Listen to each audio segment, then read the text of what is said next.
Lo pikir dunia sepak bola itu udah profesional banget ya? Ada tim scouting, medical checks up, data statistik, tes fisik, sampai machine learning buat pilih pemain. Tapi tunggu dulu guys, kadang sepak bola bisa juga kayak dunia pergaulan online, penuh tipu-tipu dan identitas palsu. Ya, inilah dunia football catfish. Ketika pemain bola bukan cuma ngegolin, tapi juga ngeprank seluruh sistem rekrutmen klub profesional. Dari pura-pura masih bocil padahal udah kaya jadi bapak-bapak, sampai yang ngaku mantan pemain timnas palsu biar bisa dapat trial, bahkan digaji beneran. Dan lucunya seringkali klubnya percaya aja nih. Nah, sekarang kita mulai ngulik cerita-cerita paling absurd sekaligus mind-blowing dari sepak bola global. Catfish umur masih 17, katanya, tapi jenggot udah lebih tebal dari Guardiola. Kasus paling sering di sepak bola itu manipulasi umur, terutama di benua Afrika dan Amerika Latin. Kenapa? Karena umur muda di dunia bola itu emas. Klub-klub Eropa gila banget cari the next big thing yang masih remaja. Karena itu banyak pemain yang nyamar jadi anak-anak ingusan, padahal umurnya udah cukup buat jadi dosen tamu gitu. Sang legenda tipu-tipu paling epic dalam sejarah Premier League. Ini bukan meme, ini kenyataan. Tahun 1996, Graham Souness, pelatih Southampton, dapat telepon di ujung sana. Ada orang ngaku sebagai George Weah, pemain terbaik dunia kala itu. George Weah bilang, saya punya sepupu hebat, Ali Dia. Pernah main di PSG, main untuk Senegal. Harus lo rekrut. Souness percaya, tanpa banyak cek Ali Dia langsung dikontrak. Dan gila, dia beneran main di Premier League selama 53 menit.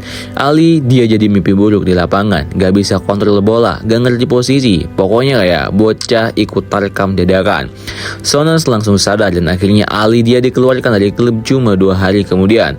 Tapi jejaknya abadi. Sampai sekarang Ali Dia jadi simbol football catfish level max gitu. Kocak banget emang. Penipuan identitas sering terjadi di wilayah yang infrastruktur sepak bolanya belum seketat Eropa, Afrika, Asia Tenggara, dan Amerika Latin.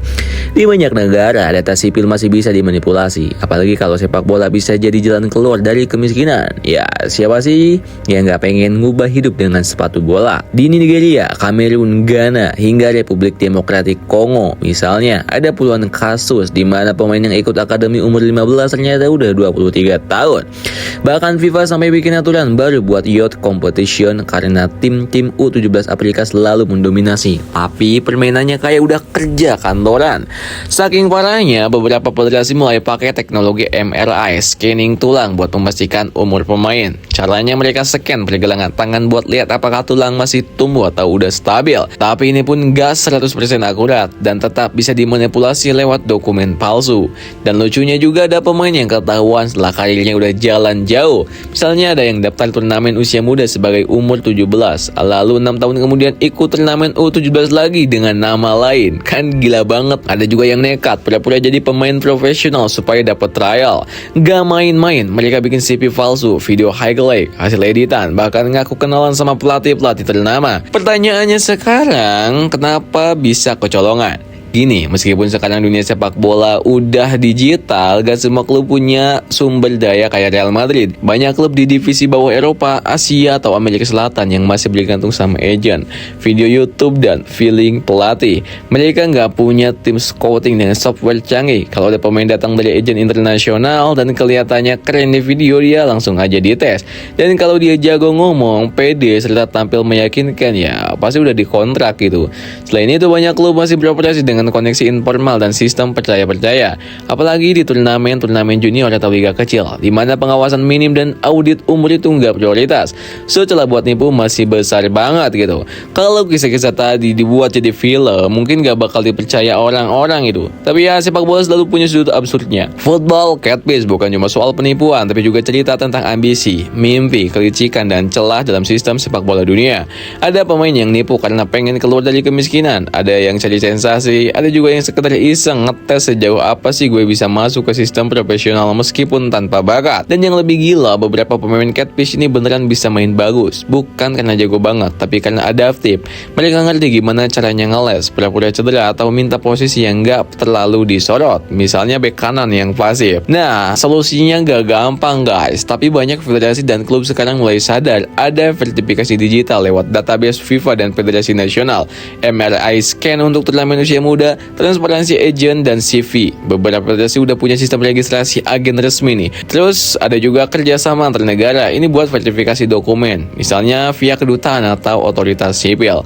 Tapi tetap aja guys, selama masih ada kesenjangan sistem dan selama sepak bola masih dianggap tiket emas keluar dari kemiskinan, kasus-kasus tipu-tipu kayak gini tuh masih akan terus ada. Football catfish mungkin bikin kita ketawa, tapi di balik itu ada sisi strategis.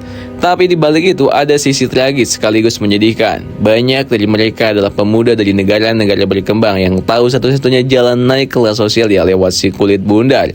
Ketika sistem resmi terlalu ketat atau enggak, dilihat mereka cari jalan pintas meskipun dengan kebohongan. Dan sistem sepak bola global yang terlalu fokus pada usia, hype dan nama besar kadang justru memperbesar peluang penipuan ini.